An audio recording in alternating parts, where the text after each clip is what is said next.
Hi, welcome to theAnalysis-news. I'm Paul Jay. In a few seconds, I'll be joined by Gerald Horne and John Katz, and we're going to discuss whether the Trumpian project has always really been about creating a kind of Mussolini state, and are the events in Minneapolis actually a crack in the armor of the creation of this state? Be back in a few seconds.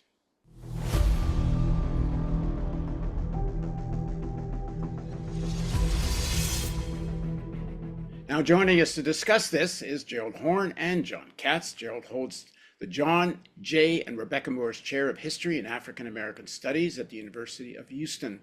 He's the author of many books, recently The Capital of Slavery, Washington, D.C., 1800 to 1865, and he has acclaimed The Counter-Revolution of 1776, Slave Resistance, and the Origins of the United States of America. Also joining us is Jonathan M. Katz, a journalist who runs the newsletter The Racket. Jonathan has written several books, including Gangsters of Capitalism, Smedley Butler, The Marines, and the Making and Breaking of America's Empire. He's written extensively about the 1930s and the rise of American fascism and the corporate and banking support, American banking and American corporate, for Mussolini and Nazi Germany. Thank you both for joining me. Thank you for inviting me. So, Gerald, why don't you put the events in Minneapolis in context for us in terms of the Trumpian project, but also sort of the roots of the Trumpian project, because wanting to create this kind of a overt police state as such, it's not something new in American history. It's not new at all. In fact, you don't have to go back that far. That is to say, at least into the 19th century, and particularly in Minnesota. You may recall that it was in the early 1860s, during the regime of the vaunted, sainted Abraham Lincoln, that he perpetrated one of the largest executions in the history of this country. Dozens of Dakota warriors hung from the highest tree, so to speak. And you cannot talk about the history of the United States without talking about slavery, where the Bill of Rights and the Constitution did not apply to a population that was 20% of those counted at the time of the revolt against British rule in 1776.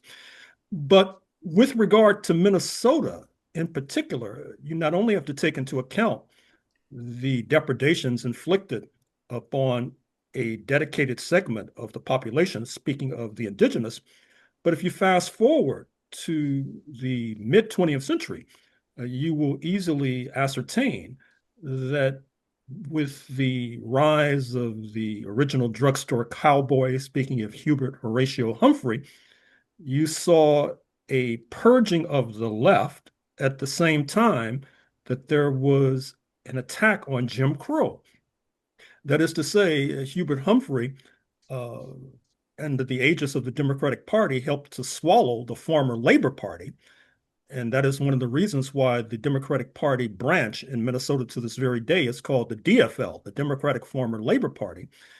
And this was analogous to what happened on the national level with Henry A. Wallace being ousted from the vice presidency in 1944 and replaced by the haberdasher from Kansas City, speaking of Harry S. Truman, which was a turning point in terms of the Red Scare and the Cold War. Mr. Humphrey went on in the U.S. Senate to be the engineer and the architect of the notorious Communist Control Act of 1954.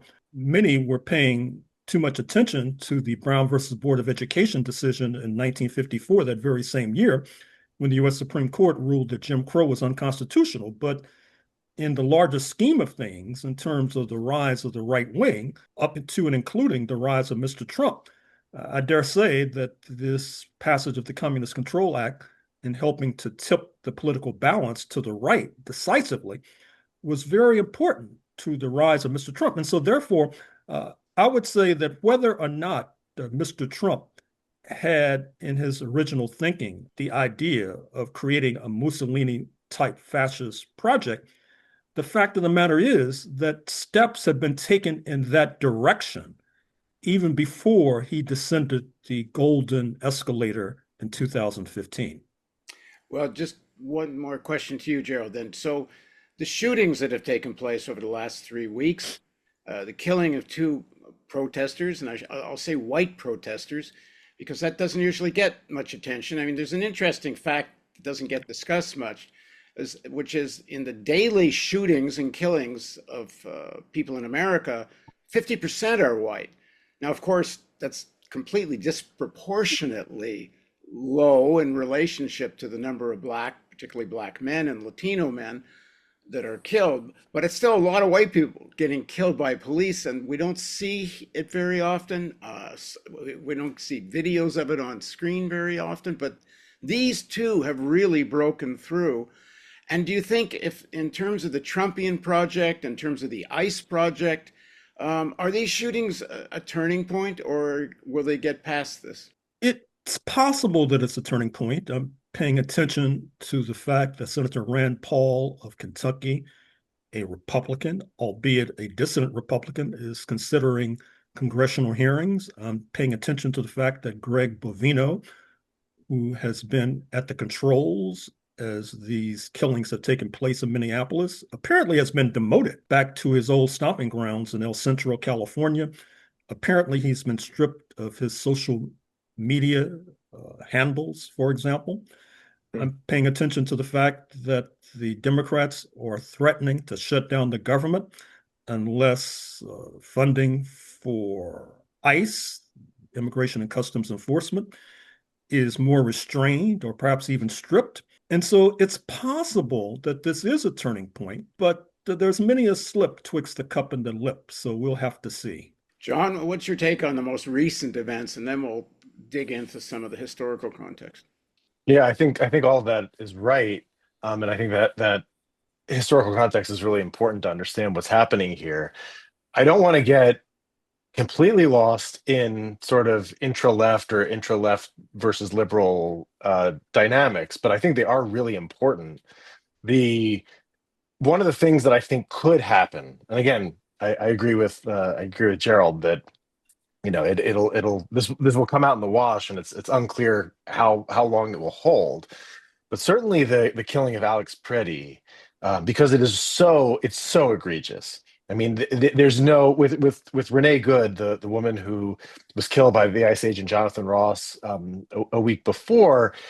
There was still a little bit of space that you could hide in to be like, well, maybe she hit him, maybe she was trying to miss him and she didn't. It was very clear that Trump and Kristi Noem had lied about the circumstances of that case, but it kind of required like a little bit of like, frame by frame analysis, and people were making like computer models of where the various figures were positioned to figure out exactly what happened. With Alex Pretty, like there's nowhere to hide.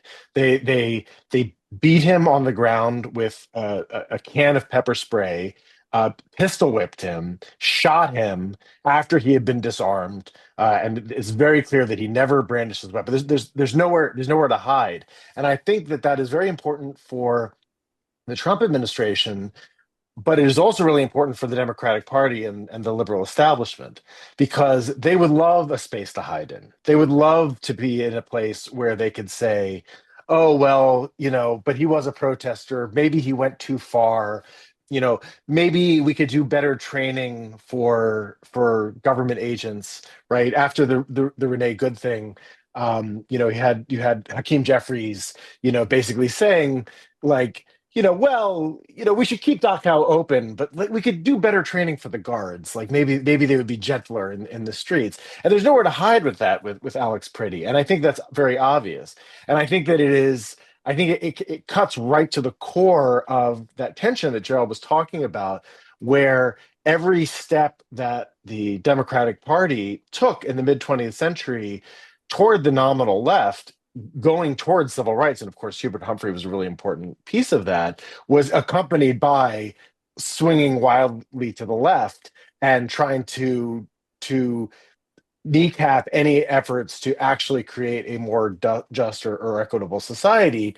And a moment like Alex Pretty is a moment that really challenges that, because again, there's no way to blame Alex Pretty for his own death. And also the fact that he's a white man, and also the fact that he was an ICU nurse in a veterans hospital. Like there's just nowhere to hide. The one thing is, and this is exactly right.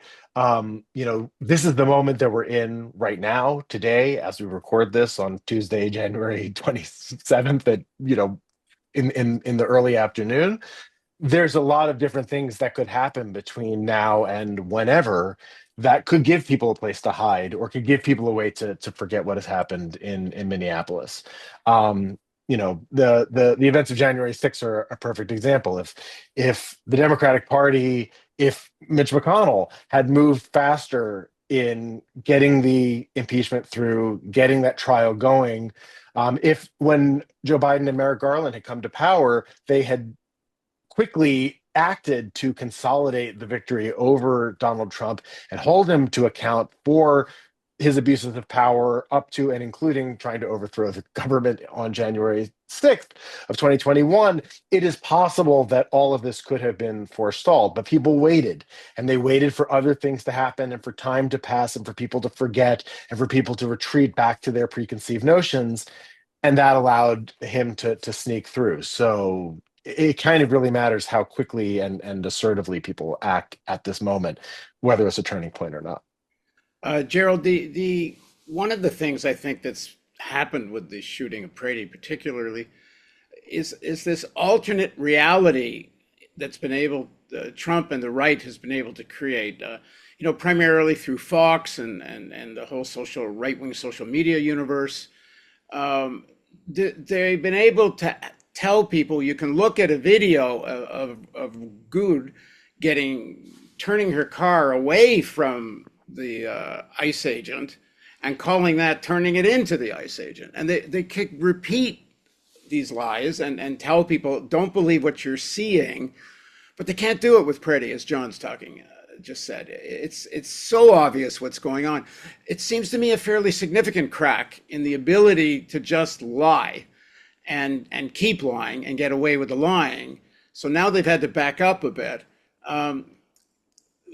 I guess I'm asking you, from a cultural propaganda point of view, hearkening back to how they created a fabric of lies to create the Cold War, and the mass protest that's taking place.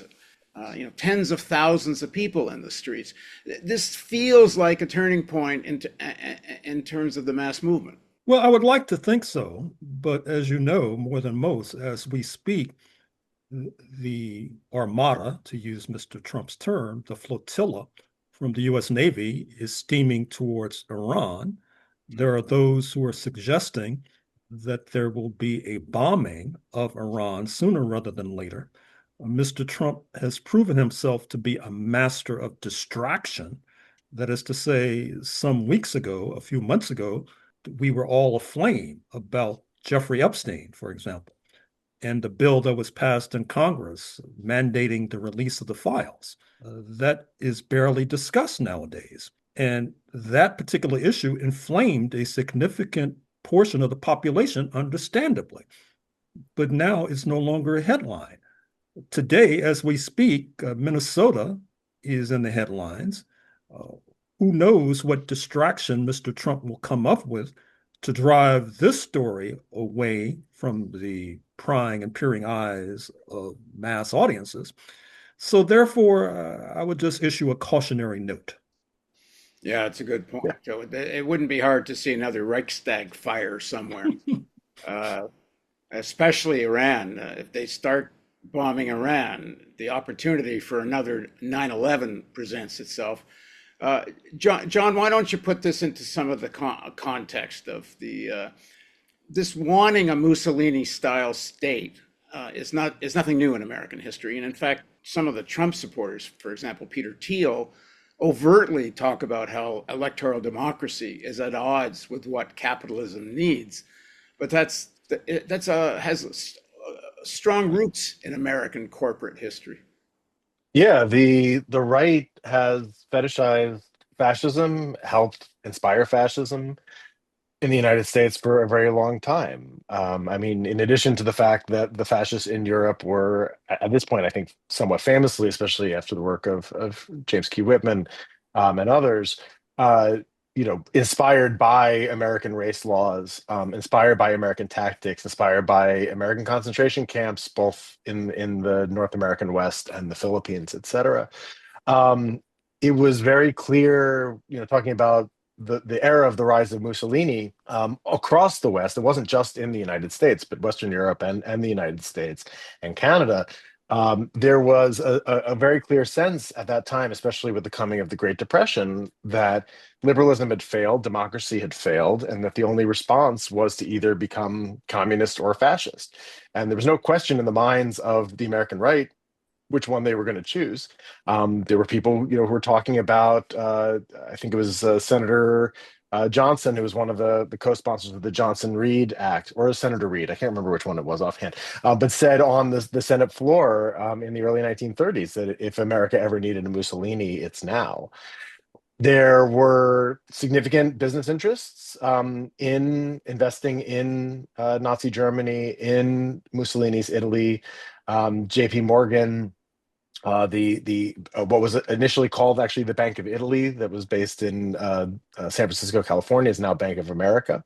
It was not actually a Bank of Italy. It was because it was founded by Italian Americans, but they maintained very close ties with Mussolini. Mussolini was beloved by the American Legion and was invited to speak at their conference on many occasions. And it wasn't really until the United States finds itself a belligerent in World War II. And it's a war that, I mean, I don't want to completely underplay the anti-fascist elements that were within the Roosevelt administration. There were certainly some. Francis Perkins, maybe Henry Morgenthau to a certain extent, and I think possibly Roosevelt himself. But the United States really got dragged into World War II as an intra-imperial war with the Japanese, which then became effectively a race war in the Pacific, and it was kind of accidental. It was almost that Hitler then immediately declares war on the United States and after Pearl Harbor, and we find ourselves in war in Europe. And it was really, in a lot of ways, the experience of that war, the experience of the Nazis as the enemy sine qua non, and then over time, again, this wasn't immediate at all, but over the 60s and 70s, the revelations of and the hardening of a popular understanding of the Holocaust that makes the Nazis sort of this ultimate evil that end up kind of getting paired with the Nazis in this sort of frame of totalitarianism in the 1950s and the 1960s. That really hardens the idea that fascists are like the ultimate evil, and that the ultimate insult that you can use against your enemies, including Trump, like Trump and the right they call leftists fascists all the time. It kind of comes out of that circumstance. But fascism as a philosophy, fascism as an ideology, as a way of constructing a anti-moral politics, that never really goes away. And those tendencies continue to be handed down through the American right. So then by the time, you get a young, Stephen Miller growing up in Orange County, and feeling whatever kind of weird conflicted feelings he had about his Orange County Jewish upbringing, and of course, his hatred of the left and of non-white people. And he's certainly not the only one. This is available for him to sort of pull off the shelf. And so we see in the Trump administration a lot of big fans of Carl Schmitt, a lot of people who are very conversant in the intra-right and intra-extreme right debates of the early 20th century about the exact balance between imperial expansion and nativism and ethno-nationalism at home, that they can then bring to bear. I don't think that Trump himself has read any of this stuff. I don't think he reads it all. I do. I mean, I know the stories that he kept a copy of some of Hitler's speeches next to his bed. I'm sure he's familiar with some of these things from movies. I think for Trump, it's all it's all power, it's all just revenge against his enemies and the greatness of himself. But that just plugged in very well with this slightly more ideologically formed coterie that kind of glommed onto him. And part of what happened was in his first term, he had sort of elements of the Republican old guard and the military that were still surrounding him, and still held on to that kind of late 20th century ideology that fascism is bad, that we need to have at least some pretensions to liberalism or some universal morality in order to not be a communist, in order to be the good guys in their own minds in the Cold War. But he got rid of all those people, and a lot of those people left him after January 6th. And so all he has now are people who are either ideologically fascist or just so bought into his idea of absolute unaccountable power, that there's kind of nobody in there to say no. So, Gerald, if you look at the press in the last couple of days, this ultimate insult of being called a fascist and the reluctance for a long time of mainstream media and corporate Democrats to use the word fascist in relationship to Trump. Well, now we're seeing it. In mainstream media, commentators are coming on and saying this is, we didn't want to say it was fascism, but it's fascism. The Bloomberg, even Wall Street journals started to become critical. Some of the, is two things. One, are the elites starting to get this might be actually dangerous for capitalism, for the status quo, that he's gone too far. And two, how, whether they're turning on him or not, it will come down to where's the military. We got midterms coming up. Is Trump going to put up with losing both houses if that's really going to happen? What happens to the whole project? And he's been very deliberate with Hegseth about trying to get rid of generals that might not be loyal. Before the last election, 3 retired generals came out and said if Trump loses, of course he didn't, but they said if he loses, there is likely going to be a coup backed by large sections of the military. So we seem to be in pretty dangerous times. I think the mass protests that are developing are very encouraging. What's your take?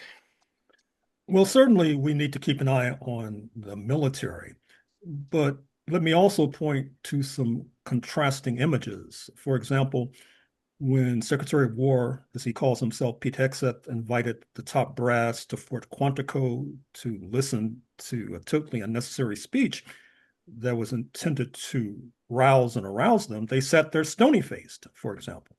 And you've already mentioned the purging and the resignations of various leading members of the military.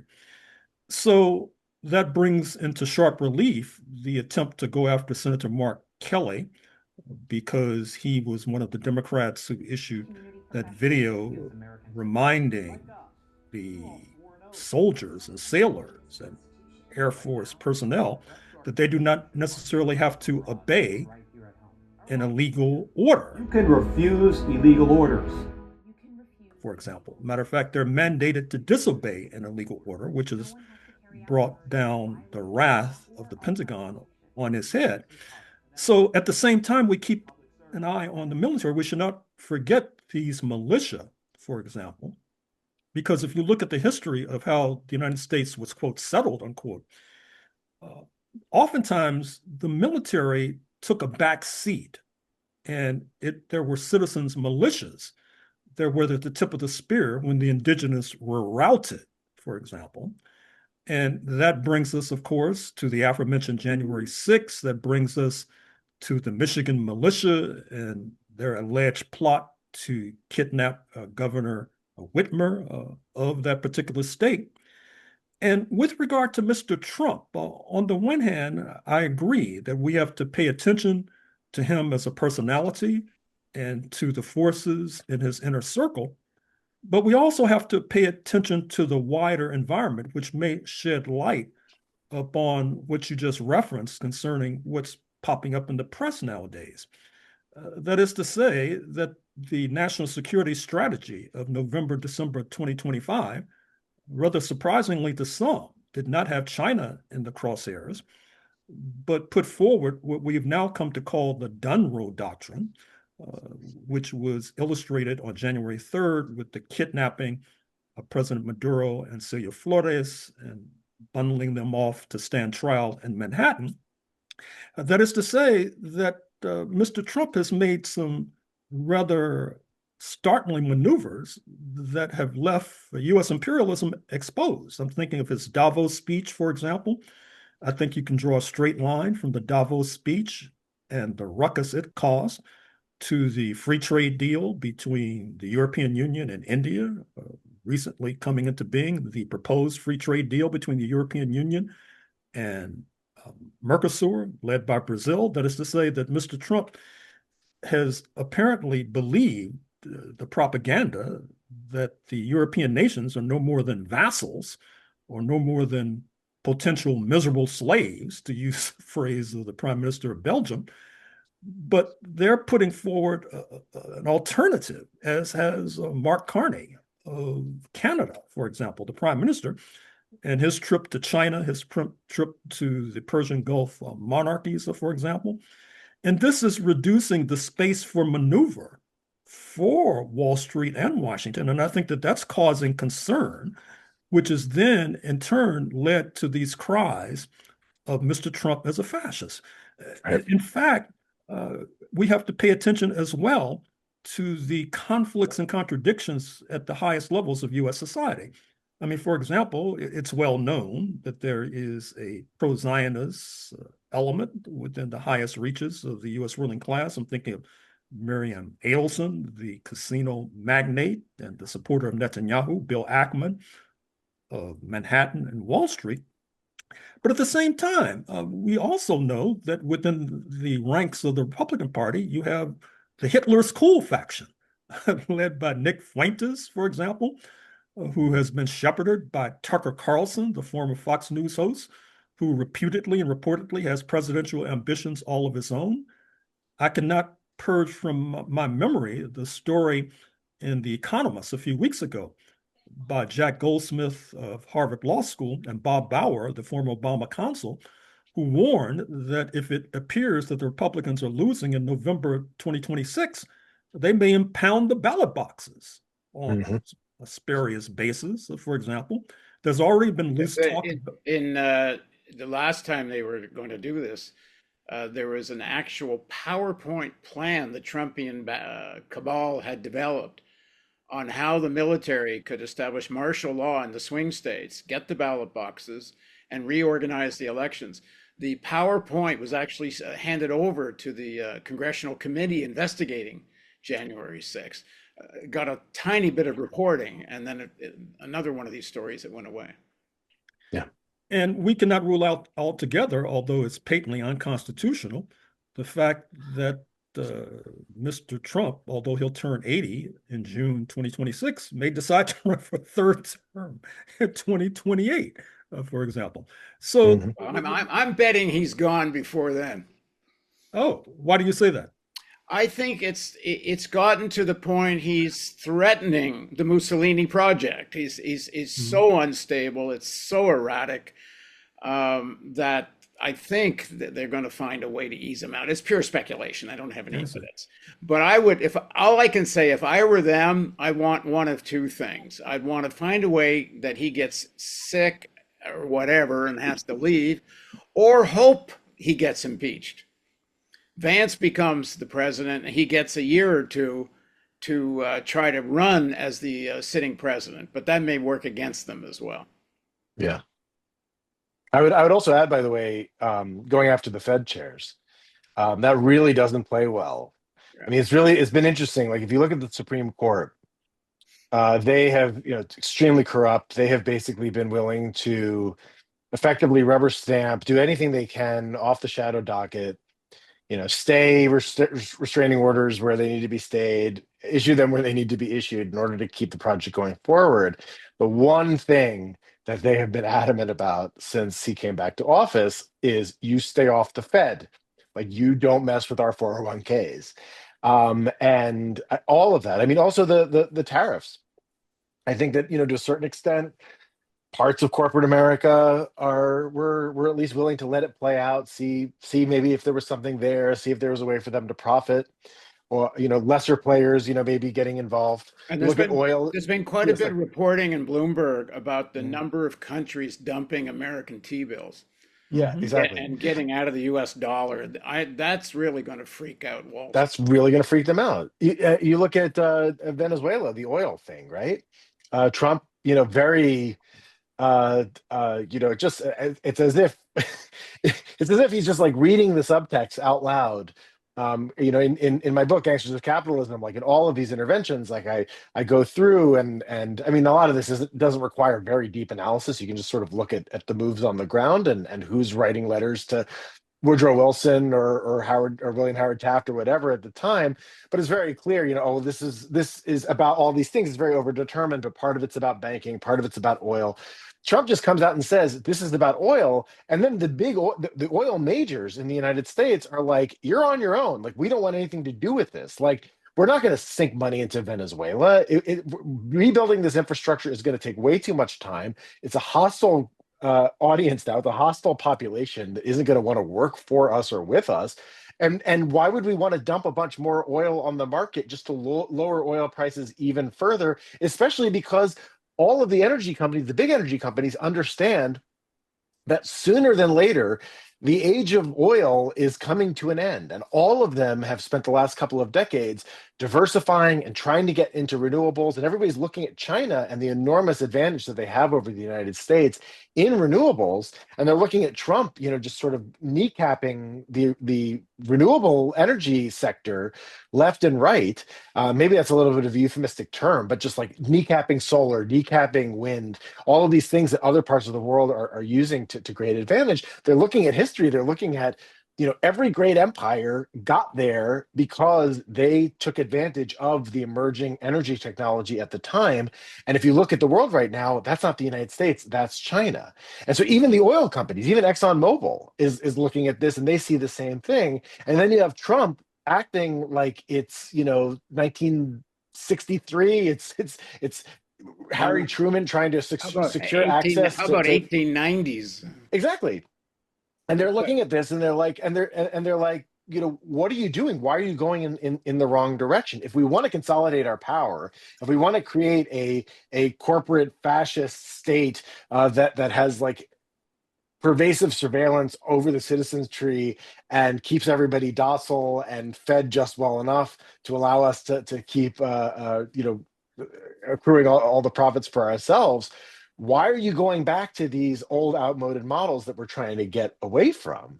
And I think they're losing their patience with them. Gerald.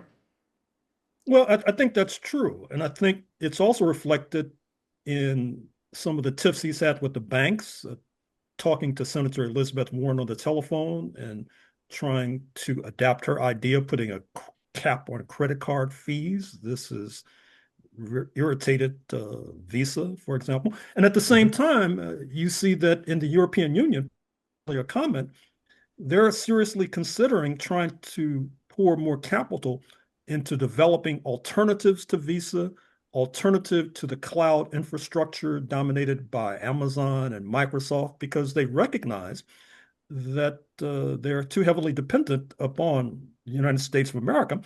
And quite honestly, they're also pouring more money into the military.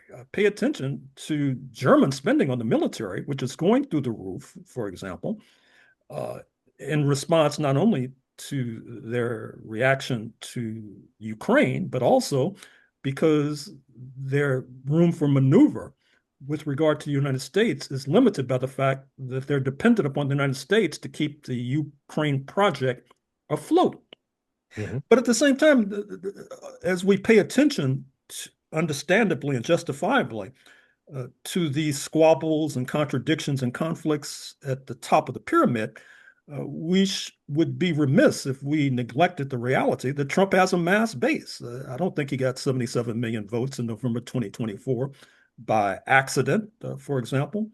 I think that in some ways, his idea of conducting a counter-revolution against the 1960s, particularly against civil rights laws, which he now claims hurt the Euro-American majority, for example, that counter-revolution against diversity, equity, and inclusion in some ways mirrors the Red Scare, which was a counter-revolution against the 1930s, for example. And as we go forward, we're going to have to pay attention to that base, because many of our friends in the Democratic Party, or many of our friends on the left, I should say, who are interested in the trajectory of the Democratic Party, they tell us that if the Democrats would simply adopt a more pro-socialist point of view, that it could win over many in the Trump base. But you just had a demonstration project in New York City where you had a Democratic socialist prevail, and part of his weakness electorally was that the citadel of the Euro-American working class, speaking of Staten Island, voted against him, as did the Upper East Side of Manhattan, which of course is the headquarters of the 1%. So in addition to paying attention to the squabbles within the ruling elite, we also have to pay attention to what's happening at the base. And we also, on the left, have to sharpen our ideological tools as well. That's right. Go ahead, John. Yeah, no, I agree with what he said there. Well, let me then ask you, because I was going to approach it from the other side, but I agree with what Gerald just said, of course. But there's also been an awakening of a mass protest we haven't seen for quite a while, and one that maybe transcends some of the normal divisions on the left of mass protest. For the last time we really saw an upsurge was over the killing of, George Floyd and other killings of black men. And there's no question large sections of the society and the left and people supported those protests. But now it seems to be, it's kind of almost has a more class consciousness. Like it's inclusive, like everyone's not just getting its ice. And it's also the words about billionaire class are being used. And so, yeah, and maybe that mass base for Trump is also eroding. You can see in the polls, a lot of people that voted for Trump are quite disillusioned. I know years ago when Obama was running against Hillary in the primary, I covered it in Indiana and in the Rust Belt. And we went, we heard from everyone, this is Hillary country. They're never going to vote for a black man.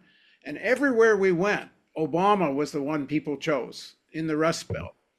When Bill was out trying to get Ku Klux Klan votes in rural Indiana. But those same people later voted for Trump. So I think that Trumpian base is quite volatile. And I don't think it's clear where it's at right now.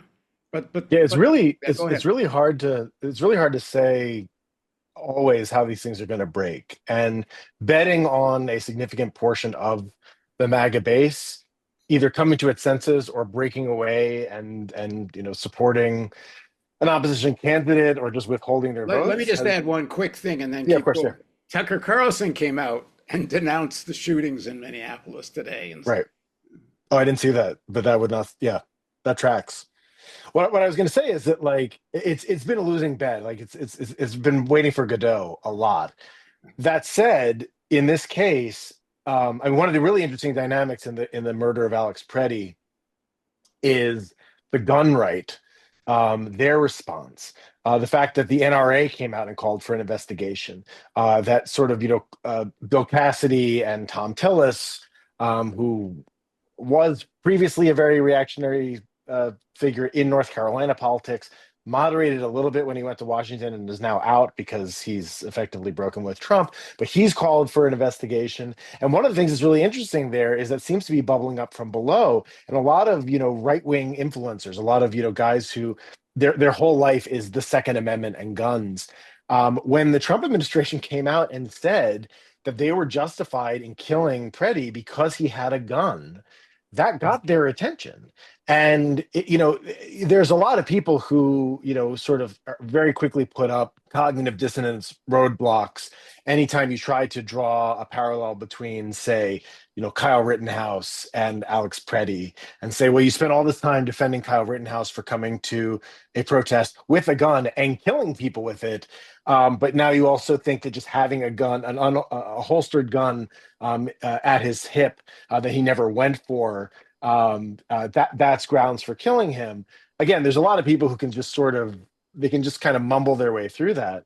But there are people who I would have thought, who I've had encounters with online over the last decade, who I would have thought would have immediately found an ideological way out to explain why killing a anti-ICE, he wasn't really even protesting, but just a person who was against ICE trying to protect his community, who had a gun, is okay, but allowing, people to bring open carry to, anti-masks protests, and if you were to demonize them, that is not. I would have expected them to have just sort of like a ready-made answer for that, and they don't, and they're really mad, and that's really interesting. I mean, it's a little bit like the Epstein thing, right? This was another case where it was the Epstein, like kind of the Epstein crazies. I'm not saying that like it's crazy to be upset about Jeffrey Epstein or the things that he and his coterie did, but like the people who you normally would go to a protest and see, would be freaked out about Epstein or have a bumper sticker that says Epstein didn't kill himself on their bumper. Those tended to be people on the right. And then when Trump kind of made it very clear that he wasn't releasing the files, that he was, overly redacting the files. He was very clearly trying to protect himself and whoever else. That's another instance where I would have expected to see all these people be like, well, but it's okay because he's playing this long game. And Q told us that eventually, like, he's doing this to get one over on the Democrats, and then he's going to, drop the boom and show the full conspiracy. A lot of those people, he lost a lot of those people, and a lot of those people aren't coming back. And I think a lot of the Second Amendment people aren't going to be coming back after this. And to a certain extent, over time, if you keep splintering off pieces of the base that don't come back, the base continues to shrink. But I go back to the first thing I said, which is that like I've grown all the gray hairs on my beard waiting for this to happen, and it has not. So I'm not holding my breath, but it is possible. Well, one thing I'd say is that it's at times when the elites are at each other's throats, and the system and the sort of class consciousness of the elites is fractured, and it hasn't been this fractured in a long time. Yeah. That's an opportunity to really have a kind of breakthrough of a mass movement. The only thing, just to add to what you just said, John, but one, I'm full of admiration for all the tens of thousands of people that are going out in such terrible cold. Yeah. And even though people are getting shot and killed, more and more people are coming out. They're not getting intimidated. And nothing's going to scare the elites more than this. But the thing is this, the elites are so at each other's throats. They're not in a good position to take a more consolidated, unified elite approach and try to crush this thing. And that's what Noam and Miller really wanted. They wanted all the elites to get behind. We got to crush this before it's out of our control. And of course, in doing so, they've put it more out of their control.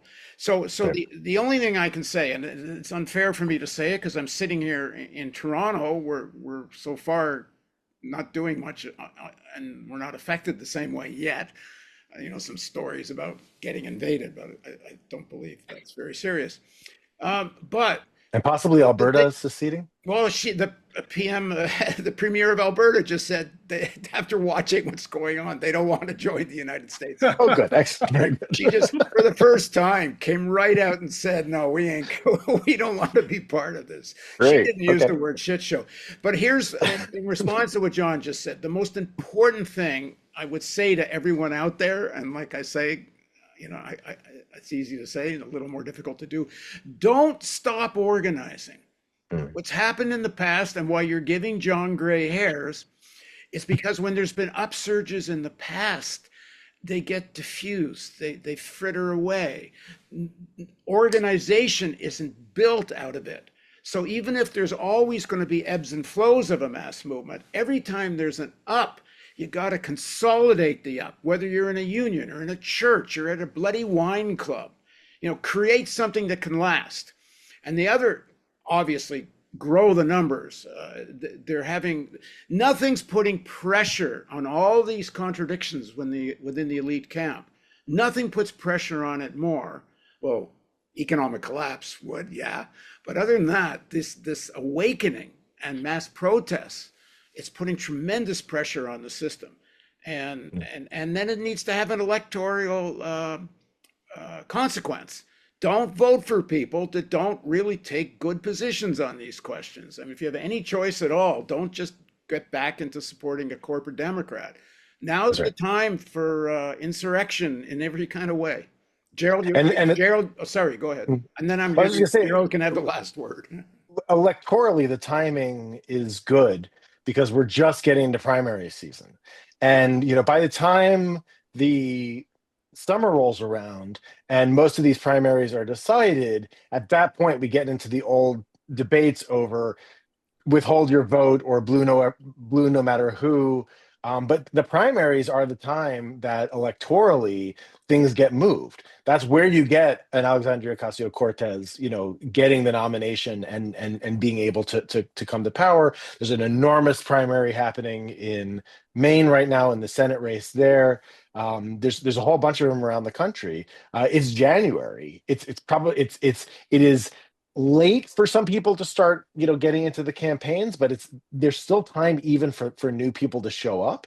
And so I think I've seen a lot of sort of the dooming of people being like, oh, the Democrats are going to try to win our vote without giving us anything, but the time to get the things is not during the general election, it's during the primary, which happens to be right now for the midterms. I think you get the last word, but I might want to have another word. But you, Well, I'll be brief then. And I think that a hopeful sign coming out of Minnesota is the fact that a leading contender for the GOP nomination for governor has decided to drop out, not least because of upset with what the Republicans have done to his state, what the Washington Republicans, Kristi Noem in the first place, have done to his state. And I think that that's a positive and hopeful sign, to be sure. yeah, I agree with that. Good note to end on. All right, thanks very much for joining us, and let's do this once a month or something like this. I think it's quite good. Sure. And thank you for joining us on theAnalysis.news. And don't forget, there's a donate button on our website. So wherever you're watching or listening on a podcast or watching on one of the various platforms, go to theAnalysis.news and you'll find all kinds of other stories. You'll find links to how to get to the podcasts, and you'll find a donate button. So thanks again for joining us.